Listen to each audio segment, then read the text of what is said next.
사연 시작 전 좋아요, 구독 눌러주시고 어디에서 듣고 계신지 남겨주세요. 그곳으로 행운과 행복을 보내드리겠습니다. 모레. 남편이 말한 그날이 왔습니다. 다 챙겼어? 남편의 목소리가 밝았습니다. 너무 밝았습니다. 응. 짐을 싸며 수술 자국을 손으로 눌렀습니다. 아직 아팠습니다. 엄마가 미역국 끓여놓고 기다리신대. 집 밥이 최고지, 뭐. 남편이 가방을 들었습니다. 저는 아기를 안았습니다. 작고 따뜻한 제 아이. 괜찮을 거야. 스스로에게 말했습니다. 하지만 가슴 한편이 불안했습니다. 시댁 앞. 현관문이 열리기도 전에 시어머니의 목소리가 들렸습니다. 왔니? 문이 활짝 열렸습니다. 어디 보자, 내 손주. 시어머니가 아기를 제 품에서 낚아챘습니다. 어머니 조심히. 됐어, 내가 몇 명 키워봤는데. 거실로 들어가는 시어머니의 뒷모습을 보며 한숨을 삼켰습니다. 미역국은 따뜻했습니다. 하지만 목으로 넘어가지 않았습니다. 시어머니의 시선이 계속 느껴졌습니다. 많이 먹어줘, 잘 나오게. 네. 숟가락을 들었다 놓았다 반복했습니다. 참, 그리고 말이다. 시어머니가 방으로 들어가더니 누런 종이 한 장을 들고 나왔습니다. 이거. 종이가 제 앞에 툭 놓였습니다. 붓글씨에 정갈하게 쓰인 세 글자. 박봉필. 네. 심장이 쿵 내려앉았습니다. 유명한 장명소에서 큰 돈 주고 받아온 거다. 시어머니의 목소리에 자부심이 묻어났습니다. 이 이름이라야 아이가 단명하지 않고 집안을 크게 일으킨단다. 손이 떨렸습니다. 내일 당장 가서 출생신고해라. 어머니. 조심스럽게 입을 열었습니다. 요즘 세상에 봉필이라는 이름은 아이가 학교 가면 뭐가 어때서? 시어머니의 눈빛이 날카로워졌습니다. 귀한 이름인데. 하지만 아이가 놀림당할 수도. 놀림? 시어머니의 목소리가 높아졌습니다. 귀한 이름 가지고 누가 놀려? 숨이 막혔습니다. 네가 뭘 안다고 나서니? 거실이 좁아지는 것 같았습니다. 근본 없는 집안 이름 붙이려고 작정했어? 가슴이 조여왔습니다. 이건 시댁 어른들에 대한 예우고 이 집안 법도다. 시어머니의 목소리가 집안을 울렸습니다. 남편이 난처하게 머리를 극적였습니다. 엄마, 그래도 애 이름인데. 조심스럽게 말을 꺼냈습니다. 좀 세련되게 짓자. 요새 누가 봉필이라고. 안 돼. 시어머니가 벌떡 일어났습니다. 이 이름 아니면 나는이 애 손주로 안 볼란다. 손에 든 종이가 흔들렸습니다. 내 눈에 흙이 들어가도 안 돼. 그날 밤 아기를 안고 누웠습니다. 작은 숨소리, 고요한 호흡. 이 아이의 이름을 제가 지어줄 수도 없다니. 눈물이 차올랐습니다. 하지만 흘리지 않았습니다. 대신 다짐했습니다. 제 아이의 인생이 누군가의 고집에 휘둘리게 두지는 않겠어. 사흘 뒤 남편을 불렀습니다. 여보. 응? 우리가 생각한 이름으로 출생신고하자. 남편이 멈칫했습니다. 엄마가 뭐래실지. 어머니께는 비밀로 하면 돼. 저는 남편의 손을 잡았습니다. 우리 아이 이름이야. 우리가 정해야지. 남편이 한참을 망설이더니 천천히 고개를 끄덕였습니다. 알았어. 일주일 뒤 뭐? 시어머니의 목소리가 집을 뒤흔들었습니다. 출생신고를 이미 했다고? 구청에서 확인하고 오신 시어머니의 얼굴이 새빨개졌습니다. 어머니, 저희가 생각한 이름이 있어서. 이게. 시어머니가 거실 바닥에 주저앉았습니다. 조상님 뵐 낯이 없다. 손으로 마루를 쳤습니다. 며느리 하나 잘못 들어와서 집안 내가 끊기게 생겼어. 곡소리가 집안을 울렸습니다. 남편이 당황해서 시어머니를 일으키려 했습니다. 엄마 일어나. 내 눈 뜨고는 못 봐. 이 집안 망하는 꼴. 가슴이 답답했습니다. 이렇게까지 해야 하나? 하지만 동시에 생각했습니다. 이건 제 아이예요. 결국 타협했습니다. 어머니. 조심스럽게 말을 꺼냈습니다. 호적은 이미 올렸으니 어쩔 수 없지만 시어머니가 눈물 범벅인 얼굴로 저를 쳐다봤습니다. 시댁 문중 족보에는 어머니가 지어주신 이름으로 올리겠습니다. 뭐? 집안 어른들께는 그 이름으로 보고하시고요. 시어머니의 흐느낌이 잦아들었습니다. 정말이냐? 네. 족보에는 박봉필로 올리겠습니다. 그렇게 제 아들은 세상에서는 저희가 지은 이름으로 불렸습니다. 하지만 빛바랜 족보 한 구석에는 박봉필이라는 이름으로 박제되었습니다. 작은 승리였습니다.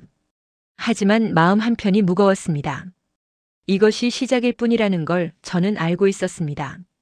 밤에 아기를 재우며 창밖을 바라봤습니다. 어둠 속에서 가로등 불빛이 흔들렸습니다. 앞으로 얼마나 더 싸워야 할까? 대답은 없었습니다. 다만 아기의 작은 손이 제 손가락을 꼭 쥐었습니다. 그 온기만이 유일한 위로였습니다. 세월이 흘렀습니다. 아이가 초등학교에 입학했습니다. 그리고 저의 워킹맘 투쟁이 시작되었습니다. 여보, 남편과 마주 앉았습니다. 우리 둘 다 일하는데 아이를 어떻게 하지? 남편이 잠시 망설이더니 입을 열었습니다. 엄마 모시는 건 어때? 심장이 철렁했습니다. 엄마를 응. 아이도 봐주시고 우리도 편하고. 편하다. 그 말이 가슴에 걸렸습니다. 결국 결정했습니다. 시어머니를 모시기로. 어머니. 전화를 걸었습니다. 매달 생활비로 100만. 원씩 따로 챙겨드릴 겸. 목소리를 최대한 공손하게 만들었습니다. 저희 퇴근 전까지만 아이 좀 봐주시면 안 될까요? 시어머니는 못 이기는 척 대답했습니다. 에고, 할미가 뭐 손주 보는 건 당연한 거지. 안도했습니다. 이제 좀 나아지겠지. 하지만 그것은 착각이었습니다. 시어머니가 들어온 첫날, 현관문이 열렸습니다. 왔다. 짐을 들고 들어오는 시어머니. 앞으로 잘 부탁드립니다, 어머니. 허리를 숙여 인사했습니다. 시어머니는 고개만 까닥했습니다. 그리고 집안을 둘러보기 시작했습니다. 사흘 뒤, 퇴근하고 집에 돌아왔습니다. 뭔가 이상했습니다. 식탁 위 제가 아끼던 그릇들이 보이지 않았습니다. 어머니, 그릇들은 어디에? 아, 그거. 시어머니가 TV를 보며 대답했습니다. 천박해 보여서. 찬장 구석에 넣어놨다. 네, 이제. 내가 사는 집인데 내 마음대로 좀 해야지. 가슴이 답답했습니다. 하지만 참았습니다. 그릇쯤이야. 일주일 뒤, 퇴근하고 돌아왔습니다. 현관문을 열자마자 TV 소리가 귀청을 찢었습니다. 볼륨이 최대였습니다. 어머니, 안녕하세요. 인사를 했습니다. 시어머니는 거실 한복판 소파에 앉아 있었습니다. 고개조차 돌리지 않았습니다. 투명인간 취급. 저는 제 집에서 투명인간이 되었습니다. 하지만 무엇보다 괴로운 건 따로 있었습니다. 봉필아, 아이를 부르는 시어머니의 목소리. 너희 엄마는 말이다. 제가 부엌에서 설거지를 하는 동안 돈 버느라. 너 버려두는 사람이니까. 손이 멈췄습니다. 나중에 커서. 효도는 이 할미한테만 해야 한다. 숨이 막혔습니다. 아이 앞에서, 제 아이 앞에서 저를 깎아내리고 있었습니다. 그 밤에 아이를 재우고 침대에 누웠습니다. 100만 원. 그 돈의 의미를 생각했습니다. 생활비가 아니었습니다. 제 자존감을 깎는 비용이었습니다. 매달 100만 원씩 제 존재를 지워가는 대가였습니다. 회사에서 일을 하고 있었습니다. 핸드폰이 울렸습니다. 엄마다. 근처 왔다가 반찬 좀 놓고 갈게. 친정 엄마였습니다. 엄마 고마워요. 내가 좋아하는 파김치하고 장아찌 담갔어. 내 멸치볶음도. 목소리가 따뜻했습니다. 현관 앞에 놓고 갈게. 천천히 들어가렴. 전화가 끊겼습니다. 퇴근길. 빗줄기를 맞으며 걸었습니다. 엄마 반찬. 설레는 마음으로 현관문을 열었습니다. 냉장고 문을 열었습니다. 그런데 없었습니다. 어디에도 없었습니다. 어머니, 거실로 나갔습니다. 아까 우리 엄마가 놓고 가신 반찬들. 혹시 보셨어요? 시어머니는 소파에 누워 있었습니다. 손톱을 정리하고 계셨습니다. 그거 툭 내뱉듯 말했습니다. 다 버렸다. 네. 심장이 덜컥 내려앉았습니다. 재료값 줄 테니까. 네가 다시 만들어.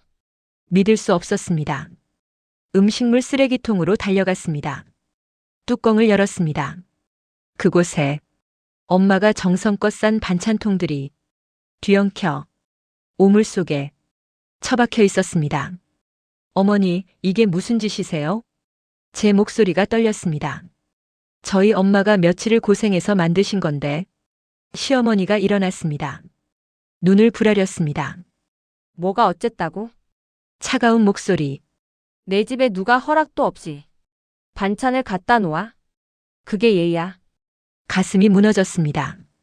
머리카락이 나왔더라. 시어머니가 소리쳤습니다. 그런 지저분한 걸 내 아들 입에 넣으라고? 머리카락이요? 어디서요? 너희 엄마 반찬에서. 시어머니의 목소리가 높아졌습니다. 너희 집안은 원래 그렇게 위생관념이 없니? 있지도 않은 머리카락. 핑계였습니다. 제 부모님을 비하하기 위한. 그 엄마의 그 딸이라더니 시어머니가 다가왔습니다. 근본이 없어서 이 모양이지. 숨이 막혔습니다. 돈 몇 푼 번다고 기어오르는 꼴하고는. 그러더니 손가락으로 제 머리를 툭툭 쳤습니다. 야, 너. 얼굴이 화끈거렸습니다. 내가 우스워? 손가락이 또 머리를 쳤습니다. 어디서 눈을 똑바로 떠? 고개를 돌려 피했습니다. 그러자 시어머니는 더 흥분했습니다. 제 어깨를 밀쳤습니다. 이게 지금 폭언이 쏟아졌습니다. 그 순간 제 마음속에서 무언가 툭 끊어지는 소리가 났습니다. 밀쳐지는 손을 뿌리치려 했습니다. 제 손이 시어머니의 뺨을 스치듯 스쳤습니다. 고의가 아니었습니다. 하지만 시어머니는 기다렸다는 듯 제 뺨을 휘둘렀습니다. 짝! 소리와 함께 제 안경이 거실 바닥으로 날아갔습니다. 시야가 흐릿해졌습니다. 얼굴이 화끈거렸습니다. 얼얼했습니다. 하지만 시어머니는 멈추지 않았습니다. 쓰레기통으로 걸어가더니 음식물들을 거실 바닥에 다 뿌려버렸습니다. 이게 내가 먹을 음식이다. 그때 현관문이 열렸습니다. 남편이었습니다. 다녀와. 남편의 말이 끊겼습니다. 시어머니가 그 자리에 털썩 주저앉았습니다. 머리를 풀어 헤쳤습니다. 통곡하기 시작했습니다. 아들아, 목이 터져라 울었습니다.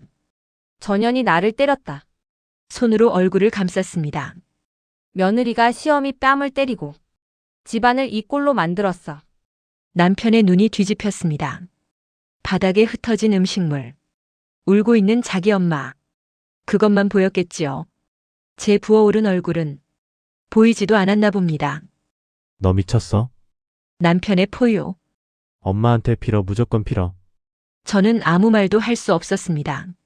안경도 없이 흐릿한 눈으로 남편을 바라봤습니다. 내가 맞았어. 목소리가 떨렸습니다. 내 안경 안 보여? 바닥을 가리켰습니다. 어머니가 우리 엄마 반찬을 다 버려서. 하지만 남편은 제 말을 가로막았습니다. 이유가 뭐든 엄마가 저렇게 우시는데 남편이 소리쳤습니다. 내가 인간이야? 그 말이 가슴에 박혔습니다. 내가 당장 무릎 꿇고 내가 빌어 안 그러면 나 너랑 못 살아. 그 순간 깨달았습니다. 이 남자는 제 방패가 아니었습니다. 시어머니라는 괴물을 키운 공범이었습니다. 짐을 쌌습니다. 아들의 손을 잡았습니다. 현관문을 향해 걸었습니다. 나가면 끝이야. 남편이 뒤에서 소리쳤습니다. 다시는 돌아올 생각 마. 저는 대답하지 않았습니다. 대신 문을 쾅 닫고 나왔습니다. 제가 집을 나간 지 한 달. 남편에게서 전화가 왔습니다. 받지 않았습니다. 문자가 왔습니다. 읽지 않았습니다. 나중에 들었습니다. 살림을 도맡던 제가 사라지자 집안이 쓰레기장이 되었다고. 생활비 100만 원도 끊겼다고. 무엇보다 남편이 제가 남겨둔 비밀 가계부를 발견했다고 합니다. 그 가계부에는 적혀 있었습니다.